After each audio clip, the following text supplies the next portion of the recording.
नमस्कार दोस्तों, स्वागत है आपका संध्या साइंस क्लासेस पर। ठीक है, तो आज के इस वीडियो में क्लास 12th के लिए बिहार बोर्ड इंटर परीक्षा के लिए हिंदी करने वाले हैं। हिंदी में VBI ऑब्जेक्टिव क्वेश्चन आंसर करने वाले हैं बिहार बोर्ड इंटर परीक्षा के लिए। ठीक है, तो चलिए आगे बढ़ते हैं। तो फिर समझ लीजिए, क्लास 12th का हिंदी है बिहार बोर्ड इंटर परीक्षा के लिए। ठीक है, और भी आप लोग को बता दें कि आप लोग का जो है हिंदी का जो 100 नंबर का तैयारी आप लोग का संध्या साइंस क्लासेस पर और जयप्रकाश स्टडी पॉइंट पर, दोनों पर आप लोग का जो है कराया जाएगा। दोनों पर जो है संपूर्ण जो वीडियो आप लोग का जो है हिंदी का वो प्ले लिस्ट बनाकर संध्या साइंस क्लासेस पर और जयप्रकाश स्टडी पॉइंट पर, दोनों पर जो है अपलोड कर दिया जाएगा। ठीक है, तो आप लोग सही भाई बहन दोनों चैनल से जो है वो हिंदी का तैयारी कर सकते हैं। ठीक है, तो समझ लीजिए, ये जो है क्लास 12th का हिंदी है बिहार बोर्ड इंटर परीक्षा के लिए। हिंदी में गद्य खंड का पहला चैप्टर है बातचीत। बातचीत के लेखक हैं बाल कृष्ण भट्ट से जो है 40 महत्वपूर्ण वस्तुनिष्ठ प्रश्न करने वाले हैं।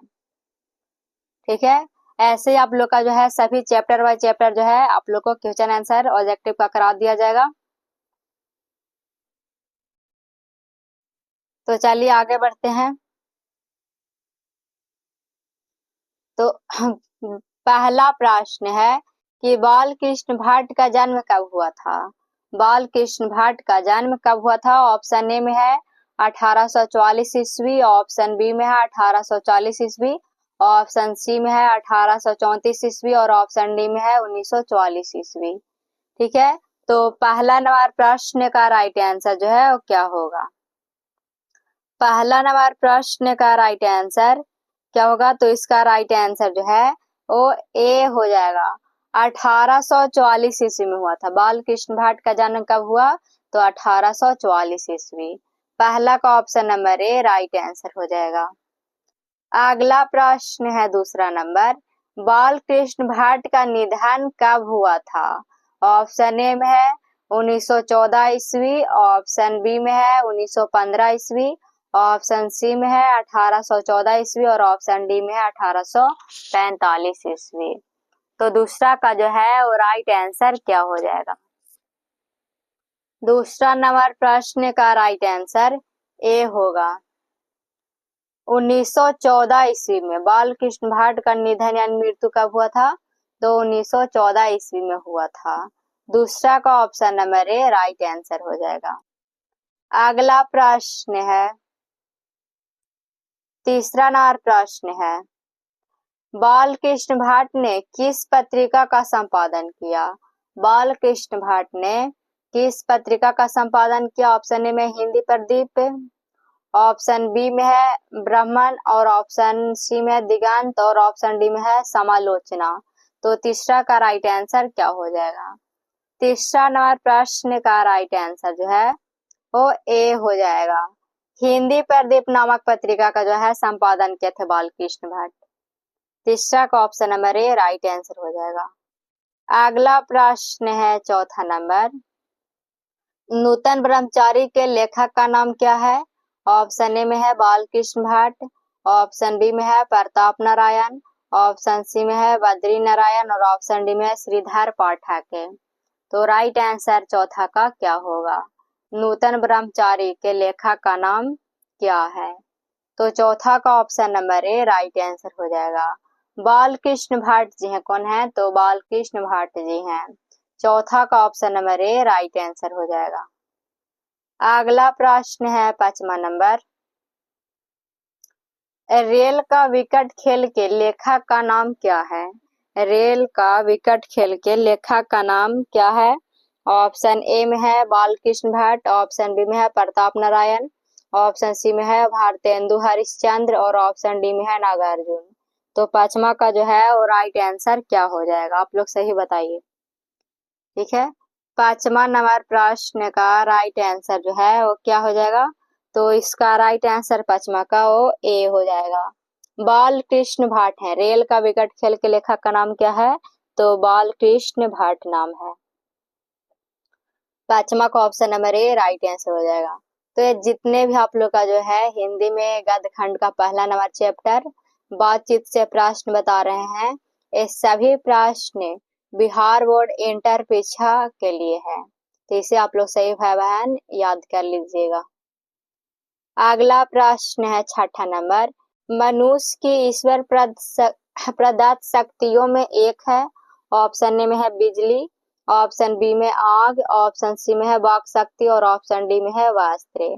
तो छठा का राइट आंसर क्या हो जाएगा? छठा नंबर प्रश्न का राइट आंसर सी हो जाएगा, वाक शक्ति है। ईश्वर की प्रदत्त शक्तियों में एक क्या है? तो है वाक शक्ति, यानी बोलने की शक्ति। छठा का सी राइट आंसर हो जाएगा। अगला प्रश्न है सातवां नंबर, रॉबिन्सन क्रूसो कितने वर्षों के बाद लोगों के बीच आए? तो ऑप्शन ए में 16, ऑप्शन बी में 18, ऑप्शन सी में है 15 और ऑप्शन डी में है 20। तो सातवां का राइट आंसर क्या हो जाएगा? सातवां नंबर प्रश्न का राइट आंसर जो है वो ए हो जाएगा, 16 वर्ष हो जाएगा। रॉबिन्सन क्रूसो कितने वर्षों के बाद लोगों के बीच आए? तो 16 वर्षों के बीच।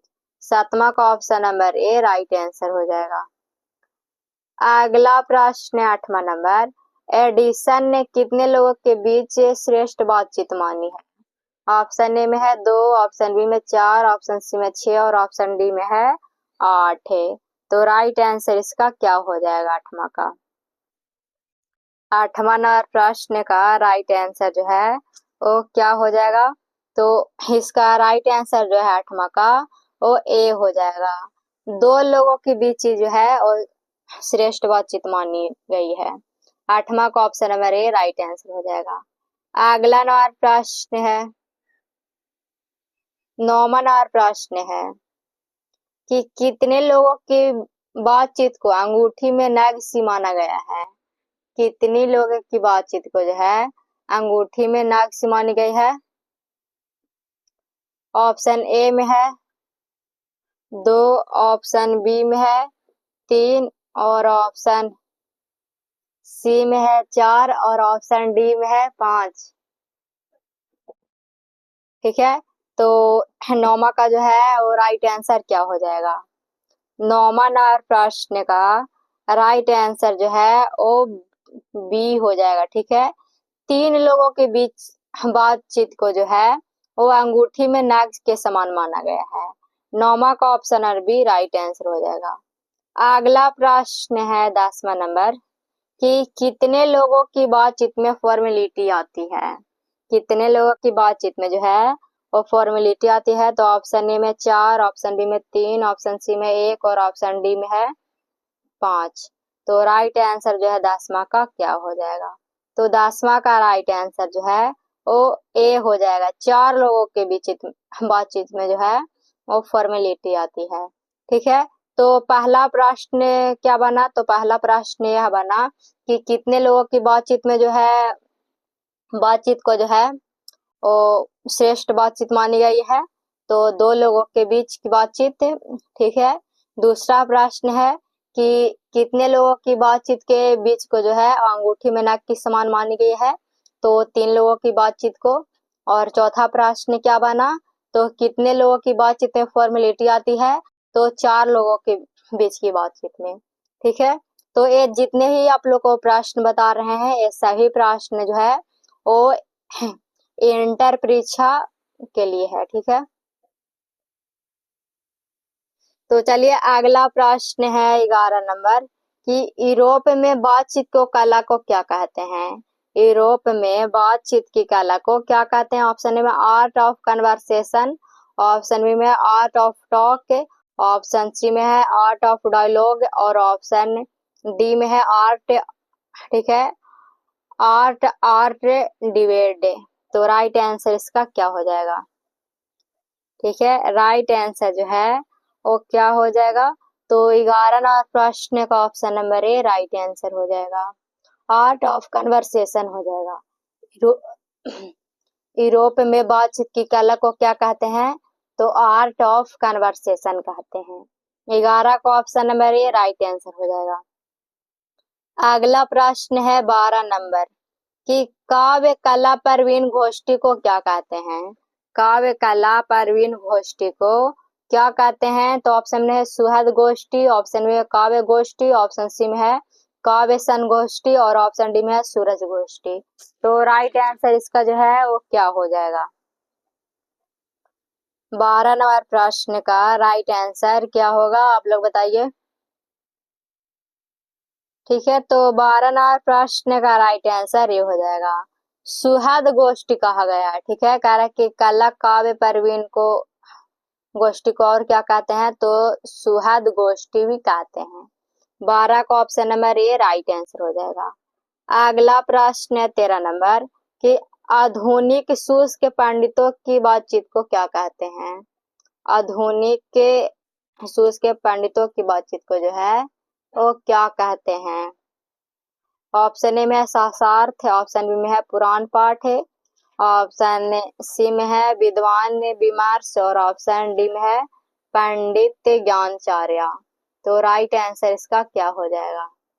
ठीक है, और राइट आंसर जो है इसका क्या हो जाएगा? ठीक है, तो राइट आंसर जो है इसका क्या हो जाएगा? तो 13 नंबर प्रश्न का राइट आंसर आप लोग बताइए। आधुनिक शुष्क पंडितों की बातचीत को क्या कहते हैं? तो 13 नंबर प्रश्न का जो है वो राइट आंसर क्या हो जाएगा? तो इसका राइट आंसर जो है वो ए हो जाएगा। ठीक है, शास्त्रार्थ कहा जाता है। क्या कहा जाता है? शास्त्रार्थ कहा जाता है। 13 का option number A right answer हो जाएगा। अगला नंबर प्रश्न है 14 नंबर प्रश्न है कि 25 वर्ष से ऊपर वालों की बातचीत को जो है वो कैसी होती है। ठीक है, ऑप्शन ए में है सार्गभीत, ऑप्शन बी में है शास्त्रोचित और ऑप्शन सी में है ठीक है पुराणोचित और ऑप्शन डी में है मौज मस्ती। तो बताइए इसका राइट आंसर जो है वो क्या हो जाएगा? 25 वर्ष से ऊपर वालों की बातचीत जो है वो कैसी होती है आप लोग सही बताइए। तो इसका जो है 14 नंबर प्रश्न का राइट आंसर जो है ठीक है 14 का राइट आंसर क्या हो जाएगा? तो ये हो जाएगा सार्गभीत हो जाएगा। ठीक है, 25 वर्ष से ऊपर वालों की बातचीत कैसी होती है? तो सार्गभीत होती है। 14 का option number A right answer हो जाएगा। अगला प्रश्न है 15 नंबर 25 वर्ष से नीचे वालों की बातचीत कैसी होती है। जो 25 वर्ष से नीचे वाले लोग होते हैं उनकी बातचीत जो है कैसी होती है? तो ऑप्शन ए में है सिनेमा से संबंधित, ऑप्शन बी में है दिल बहलाव, ऑप्शन सी में है भोजन पर आधारित और ऑप्शन डी में है वस्त्र पर आधारित। ठीक है, तो 15 नंबर प्रश्न का राइट आंसर जो है वो बी हो जाएगा। दिल बहलाव वाली बातें होती है। ठीक है, कैसी होती है? तो 25 वर्ष से जो नीचे वाले लोग होते हैं और उनकी बातचीत जो है वो दिल बहलाव यानी हंसी मजाक पे होता है। ठीक है, जिसे जो है दिल बहलाव होता है। तो 15 का ऑप्शन बी राइट आंसर हो जाएगा। अगला प्रश्न है 16 नंबर कि हमारी भीतरी मनोवृत्ति क्या दिखलाती है। हमारी भीतरी मनोवृत्ति जो है वो क्या दिखलाती है? तो ऑप्शन ए में है नए नए रंग, ऑप्शन बी में नए नए ढंग, ऑप्शन सी में नए नए फूल और ऑप्शन डी में नए नए दृश्य। तो 16 का राइट आंसर क्या हो जाएगा? हमारी भीतरी मनोवृत्ति जो है वो क्या दिखलाती है? तो नए नए रंग दिखलाती है। ऑप्शन नंबर ए 16 का राइट आंसर हो जाएगा। ठीक है, 16 का राइट आंसर क्या हो जाएगा? तो ये हो जाएगा। अगला प्रश्न है 17 नंबर कि भीतरी मनोवृत्ति को क्या माना गया है। जो भीतरी मनोवृत्ति है उसको जो है क्या माना गया है? ऑप्शन ए में चमिस्तान, ऑप्शन में कब्रिस्तान, ऑप्शन सी में स्वर्ग और ऑप्शन डी में है नाग नरक कहा गया। ठीक है, तो 17 का राइट आंसर क्या हो जाएगा? 17 नंबर प्रश्न का राइट आंसर जो है वो क्या होगा? तो राइट आंसर ए हो जाएगा, चम निस्तान हो जाएगा। भीतरी मनोवृत्ति को क्या माना गया है? तो चम निस्तान माना गया है। 17 का option number A right answer हो जाएगा। अगला प्रश्न है 18 नंबर प्रश्न है कि जिह्वा को क्या कहते हैं? जिह्वा को क्या कहते हैं? ऑप्शन है कतरनी, ऑप्शन में चंबुक, ऑप्शन सी में चाकू और ऑप्शन डी में ब्लेड। जिह्वा यानी हमारा जो जीभ है उसे क्या कहते हैं, उसको क्या माना गया है? तो 18 का जो है ऑप्शन नंबर ए वो राइट आंसर हो जाएगा। कतरनी माना गया, ठीक है, क्या माना गया है? तो कतरनी। 18 का option number A right answer हो जाएगा। अगला प्रश्न है 19 नंबर, क्रोध को क्या माना गया है? क्रोध को क्या माना गया है? तो ऑप्शन ए में है शत्रु, ऑप्शन बी में मित्र, ऑप्शन सी में फरीक और ऑप्शन डी में है पड़ोसी। तो राइट आंसर है इसका 19 का क्या हो जाएगा? क्रोध को क्या माना गया है? तो 19 नंबर प्रश्न का राइट आंसर वो ए हो जाएगा। शत्रु माना गया है, ठीक है, क्रोध को क्या माना गया है? तो शत्रु। 19 का option number A right answer हो जाएगा। अगला नंबर प्रश्न है 20 नंबर कि क्रोधी को काबू में करने के लिए किसे काबू करना होगा? क्रोध को जो है काबू में करने के लिए हमें किसे काबू करना होगा? तो जिह्वा को, ऑप्शन बी में दिमाग, ऑप्शन सी में मुंह और ऑप्शन डी में कंठ है। तो राइट आंसर इसका क्या हो जाएगा 20 का? क्रोध को जो है काबू में करने के लिए हमें किसे काबू करना होगा? तो ठीक है, 20 का राइट आंसर जो है वो ए हो जाएगा। जिह्वा को, किसको? तो जिह्वा को हम लोग को जो है वो काबू में करना होगा। 20 का जो है option number A right answer हो जाएगा। अगला प्रश्न है 21 नंबर, भाषण में किसका मौका रहता है? ऑप्शन ए में है नाच नखरा, ऑप्शन बी में कूदने, ऑप्शन सी में दौड़ने और ऑप्शन डी में है नाचने। तो राइट आंसर है किसका क्या हो जाएगा? भाषण में किसका मौका रहता है? तो नाच नखरा का, ठीक है, किसका रहता है? तो नाच नखरा का जो है मौका रहता है। 21 का option number A right answer हो जाएगा। अगला प्रश्न है 22 नंबर कि बाल कृष्ण भाट का जन्म जो है कहाँ हुआ था? ऑप्शन ए में है इलाहाबाद, ऑप्शन बी में है बनारस, ऑप्शन सी में कानपुर और ऑप्शन डी में है लखनऊ। तो 22 का राइट आंसर क्या हो जाएगा? बाल कृष्ण भाट का जन्म जो है वो कहाँ हुआ था? तो 22 नंबर प्रश्न का राइट आंसर जो है वो ए हो जाएगा। इलाहाबाद में हुआ था। कहाँ हुआ था? तो इलाहाबाद में। 22 का option number A right answer हो जाएगा। अगला प्रश्न है 23 नंबर कि बातचीत पाठ गद्य की कौन सी विधा है? ऑप्शन ए में है निबंध है, ऑप्शन बी में है कहानी है, ऑप्शन सी में उपन्यास है, ऑप्शन डी में है भाषण है। तो राइट आंसर जो है इसका क्या हो जाएगा? तो 23 का राइट आंसर ए हो जाएगा। निबंध है, ठीक है, बातचीत पाठ जो है गद्य की कौन सी विधा है? तो जो है यह निबंध है। राइट आंसर 23 का ए हो जाएगा। अगला प्रश्न है 24 नंबर, मनुष्य के रूप का साक्षात्कार कब होता है? मनुष्य के रूप का साक्षात्कार जो है वो कब होता है? तो ऑप्शन ए में है बोलने से, ऑप्शन बी में है रोने से, ऑप्शन सी में हंसने से और ऑप्शन डी में है चलने से। तो राइट आंसर जो है इसका 24 का क्या हो जाएगा? 24 नंबर प्रश्न का राइट आंसर जो है क्या हो जाएगा? तो इसका राइट आंसर ए हो जाएगा, ठीक है, बोलने से होता है। मनुष्य के रूप का साक्षात्कार कब होता है? तो बोलने से होता है। 24 का option number A right answer हो जाएगा। अगला प्रश्न है 25 नंबर, ठीक है, 25 नंबर प्रश्न है कि बोलने से मनुष्य के रूप का साक्षात्कार होता है, यह किसका कथन है? प्रश्न है 25 नंबर, कहा गया कि बोलने से ही मनुष्य के रूप का साक्षात्कार होता है, यह जो है कौन बोले थे? तो ऑप्शन ए में एडिसन, ऑप्शन बी में बेन जॉनसन, ऑप्शन सी में मिलर और ऑप्शन डी में स्पेंसर। तो 25 का राइट आंसर क्या होगा? 25 का राइट आंसर बी हो जाएगा। बेन जॉनसन बोले थे, कौन? तो बेन जॉनसन। 25 का ऑप्शन नंबर बी जो है इसका वो राइट आंसर हो जाएगा। अगला प्रश्न है 26 नंबर, काव्य कला परवीन जो है विद्वान मंडली को क्या कहा जाता है?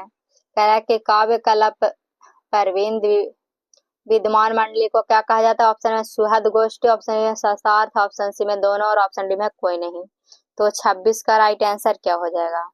26 का राइट आंसर ए हो जाएगा। सुहद गोष्ठी कहा जाता है। ठीक है, क्या कहा जाता है? तो सुहद गोष्ठी। 26 का option number A right answer हो जाएगा। अगला प्रश्न है 27 नंबर। रॉबिन्सन क्रूसो ने पहली बार किसके मुख से एक बोली सुनी थी? ऑप्शन ए में है व्यास, ऑप्शन बी में है वाल्मीकि, ऑप्शन सी में है फ्राइडे और ऑप्शन डी में है सैटरडे। तो राइट आंसर 27 का क्या हो जाएगा? कह रहा है कि रॉबिन्सन क्रूसो ने पहली बार किसके मुंह से जो है बात सुनी थी? तो इसका राइट आंसर जो है 27 का वो सी हो जाएगा। फ्राइडे के मुख से। किसके मुख से? तो फ्राइडे के। 27 को option number C right answer हो जाएगा। अगला प्रश्न 28 नंबर कि बाहरी बातचीत में किसकी आवश्यकता पड़ती है? बाहरी बातचीत में जो है वो किसकी आवश्यकता पड़ती है? तो ऑप्शन ए में है फरीक, ऑप्शन बी में छात्र, ऑप्शन सी में शिक्षक और ऑप्शन डी में संत। तो 28 का राइट आंसर क्या हो जाएगा?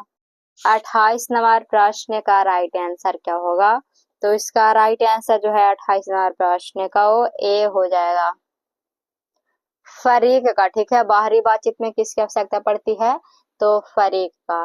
28 का option number A right answer हो जाएगा। अगला प्रश्न है 29 नंबर। 4 लोगों से अधिक की बातचीत को क्या कहा है? ठीक है, होता है 4 लोगों से बातचीत में जो है वो क्या होता है? तो ऑप्शन ए में है संवाद, ऑप्शन बी में है शास्त्रार्थ है और ऑप्शन सी में है राम रमोवल और ऑप्शन डी में है संलाप है। तो राइट आंसर क्या हो जाएगा? 29 का राइट आंसर क्या होगा? तो इसका राइट आंसर जो है 29 नंबर प्रश्न का वो सी हो जाएगा, राम रमावल होता है। क्या होता है? तो राम रमावल। 29 का option number C right answer हो जाएगा। अगला प्रश्न है 30 नंबर। अनादर का मूल किसे कहा गया है?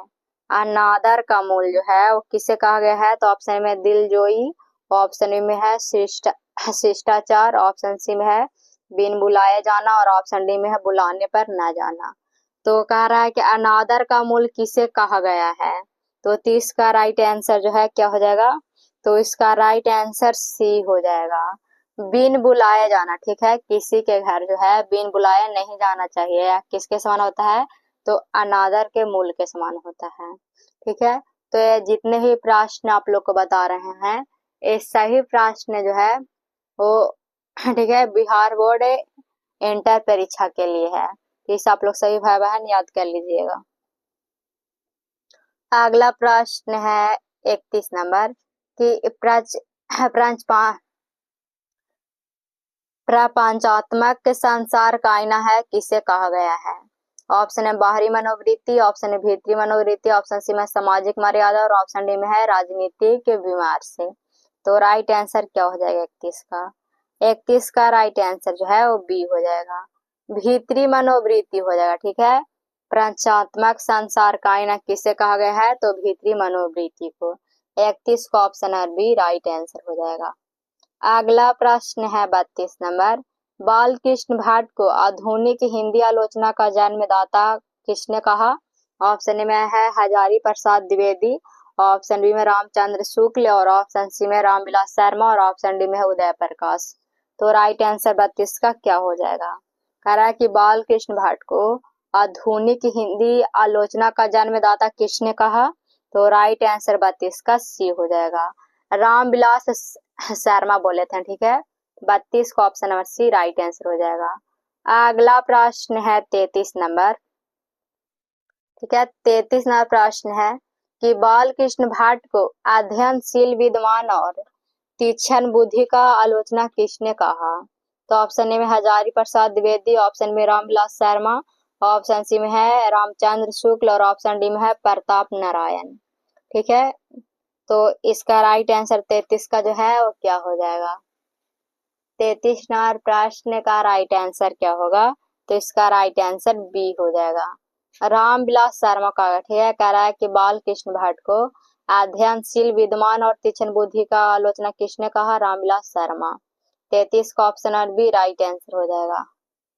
अगला प्रश्न है 34 नंबर कि आचार्य रामचंद्र शुक्ल ने बाल कृष्ण भाट को अंग्रेजी के किस निबंधकार की श्रेणी में रखा? ऑप्शन ए में एडिशन और स्टील, ऑप्शन बी में है किटर्स और ऑप्शन सी में है अलार्ड और ऑप्शन डी में है जॉनसन। तो राइट आंसर क्या हो जाएगा? 34 का राइट आंसर जो है ये हो जाएगा। एडिसन और स्टील की श्रेणी में रखा। ठीक है, आचार्य रामचंद्र शुक्ल ने बाल कृष्ण भट्ट को अंग्रेजी के किस निबंधकार की श्रेणी में रखा था? तो एडिसन और स्टील की श्रेणी में। 34 का option number A right answer हो जाएगा।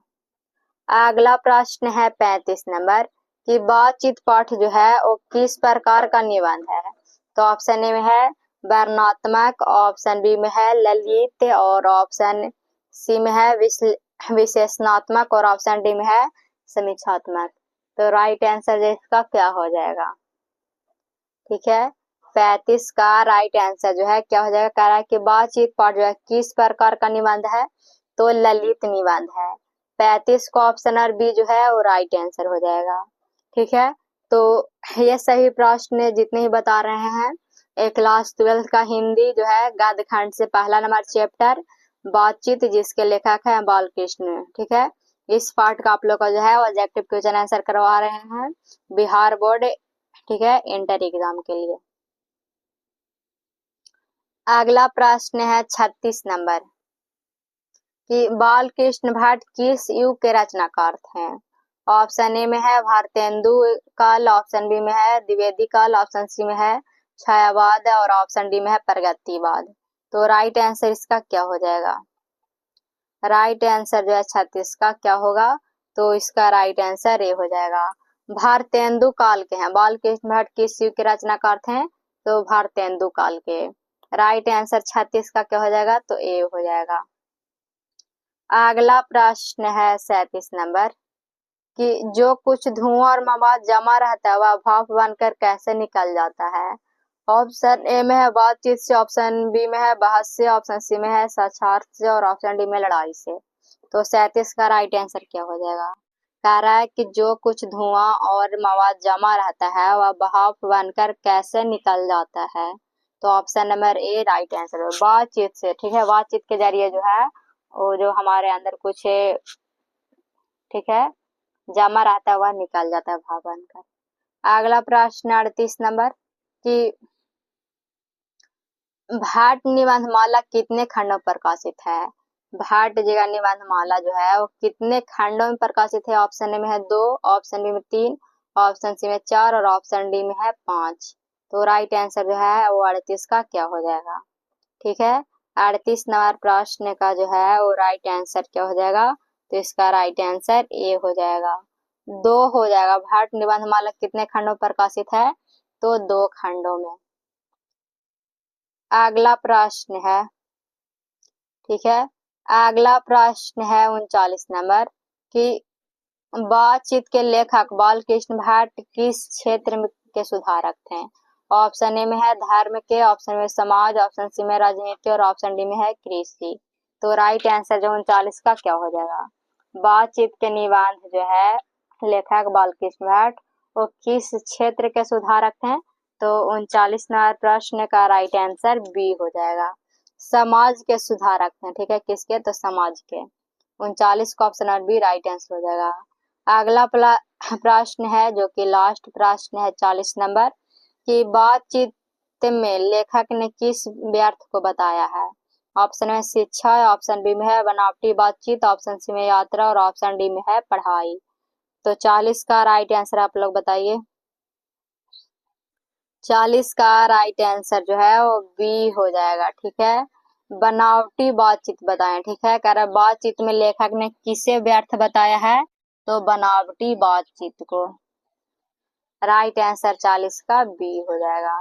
ठीक है, तो आप लोग सही भाई बहन को जो है पहला नंबर चैप्टर बातचीत से 40 ऑब्जेक्टिव प्रश्न बताएं, जो कि सही प्रश्न जो है वो बिहार बोर्ड इंटर परीक्षा के लिए है। तो आप लोग सही भाई बहन इसे जरूर याद कर लीजिएगा। ठीक है, ऐसे ही आप लोग का जो है सभी चैप्टर का जो है सभी चैप्टर वाइज चैप्टर का आप लोग को जो है प्ले लिस्ट बना दिया जाएगा। तो आप लोग सही भाई बहन संध्या साइंस क्लासेस और जयप्रकाश स्टडी पॉइंट दोनों पर देख लीजिएगा। ठीक है, तो आज तक बस इतना ही।